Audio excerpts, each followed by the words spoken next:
Let's be honest here, being a VR gamer hasn't always been easy. For years we've had to listen to the internet at large screaming about how VR is a gimmick or how it will never replace traditional gaming, as if there are teams of people going to work every day trying to make that a reality.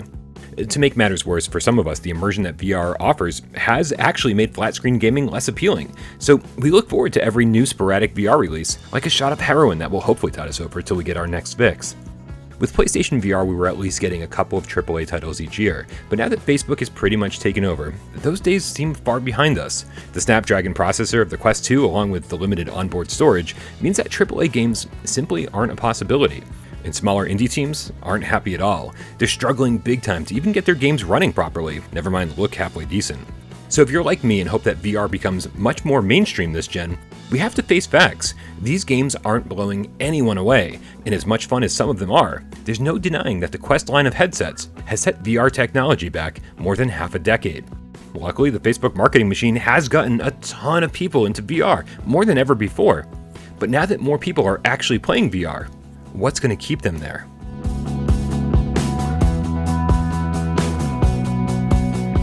When people start complaining about how PSVR1 has terrible tracking and how wires are the end of the world, I generally tune out. It's almost always hyperbolic nonsense or secondhand opinions stemming from the same thing that drove console wars back in the 80s and 90s. The simple fact that you could only afford one, so you bought it, or more likely your parents bought it for you, and since its success or failure meant that you either had the cool thing or the really lame thing, you defended it to the death.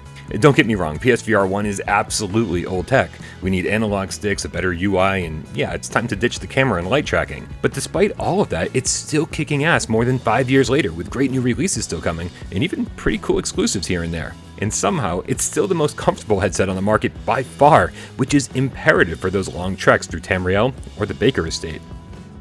Luckily, Sony is doubling down on comfort with PSVR2, intent on making it even more comfortable and lightweight for those longer play sessions. They've already shown off the new controllers, now officially known as the PSVR2 Sense controllers, which feature analog sticks, haptic feedback, and adaptive triggers. And if you've used a PlayStation 5 DualSense controller, you already know the new level of immersion that those features will add.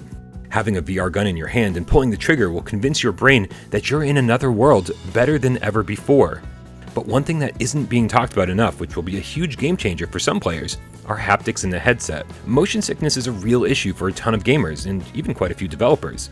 But Sony knows this, and they're well aware that researchers from the National Taiwan University, National Chengchi University, and Texas A&M University say that haptic feedback delivered to the head right from a VR headset can significantly reduce motion sickness related to full locomotion. This will be huge for so many gamers who prior to this had to resort to teleportation, which, as we all know, is a far less immersive way of playing VR games. The headset haptics also have a huge potential to increase immersion by making you feel the engine rumbling in the VR car you're driving, or delivering the sensation of a bullet whizzing by your head. The possibilities here are endless.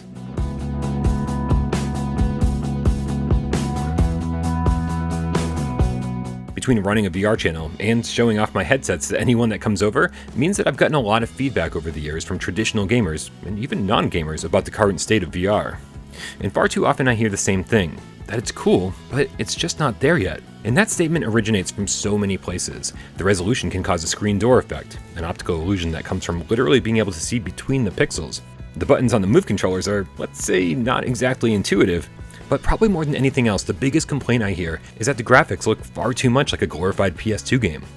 This mostly comes from the need to have to render the world twice, one for each eye, which puts an insane amount of strain on the GPU, especially when you're forced to keep the game running at the necessary 60 frames per second, something that most flat-screen games don't even hit by half. Now obviously, if you're a huge company like Capcom, or if you have Sony money backing your VR port like IO Interactive did with Hitman 3, you can really push the hardware and see what it's truly capable of.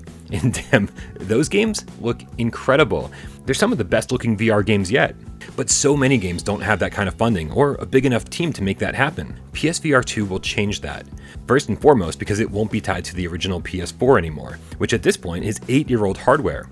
Making PlayStation VR2 exclusive to PlayStation 5 means that VR developers are suddenly all working with the same really powerful hardware and don't need to downgrade their vision.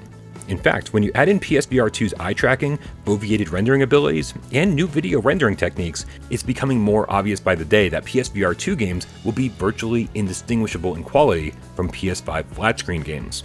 In other words, we're not just taking a single step forward with PlayStation VR2, we're skipping entire generations.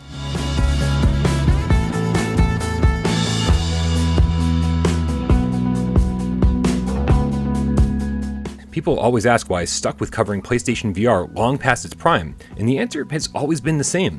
Whether it's first-party offerings or exclusives from third parties, PSVR has always had the best game library. It's the same reason why PS1, 2, 3, and 4 continually outshine their competitors, ended up in first place, and why Nintendo always ate Sony's lunch when it came to handhelds. But when you look at the future of VR game development as a whole, sure, there are some titles worth getting excited about, but there are way more that have us scratching our heads. Let me give you a few examples of what I mean. Developer Impulse Gear followed up their hit Farpoint, a super immersive, narrative-driven first-person shooter with a pretty underwhelming Overwatch clone. Survios was one of the biggest VR studios out there with Raw Data, Sprint Vector, Battle Wake, and The Walking Dead, and then their last game was Puzzle Bobble 3D. But that's just the tip of the iceberg. The developers who brought us the over-the-top action game Fract, which had you skiing, diving for cover, and ziplining into combat, are following it up with an isometric city builder. Fast Travel Games who brought us Apex Construct and Wraith, well, their next game is another city builder. You can't look at these examples and say that VR immersion, excitement, and innovation are trending upwards. VR games are getting stale, and it's all because we're being held back by the capabilities of the leading headsets, which makes sense when you see that only about 10% of current Quest 2 users are actually hooking up their headset to a PC. PSVR2 will change all of that, and if these VR developers want to keep up with this ever-changing ecosystem, they're going to have to rethink their current strategies. Partially because Sony will be upping the ante by bringing their original IPs into VR with PlayStation VR2 exclusives, as they've already revealed with their announcement of Horizon Call of the Mountain. As amazing as Sony was during the PSVR1 generation, with built-from-the-ground-up exclusives like Astrobot and Blood and Truth, they never went all in with an Uncharted, Ghost of Tsushima, or God of War VR. But Sony announcing a Horizon game as their inaugural PSVR2 title certainly sends a different message. And that message is that they're all in this time.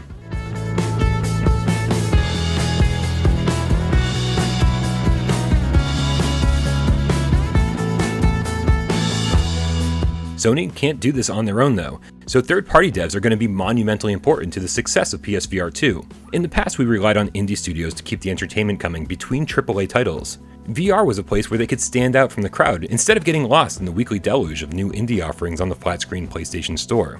Now, don't get me wrong, we love indie devs and they're always bringing new ideas and infusing creativity into our little hobby. But for VR to succeed where others have failed, we need that constant influx of both indies and AAA titles. And until now, AAA third-party studios were hesitant to make VR games because the audience was so limited, and being tied to outdated hardware made the process difficult and time-consuming, meaning it just wasn't financially viable to make VR games. This is why Sony's getting ready to make it easier than ever for developers to flip a switch and make their flat-screen games PSVR2 compatible. Plus, with Sony's mission statement being that these so-called hybrid games, when played in VR, should feel like they were built from the ground up for VR, this prospect is suddenly infinitely more appealing. I mean, people on PC are modding flat-screen games left and right to make them VR compatible. Just think what big teams of developers are going to be able to do.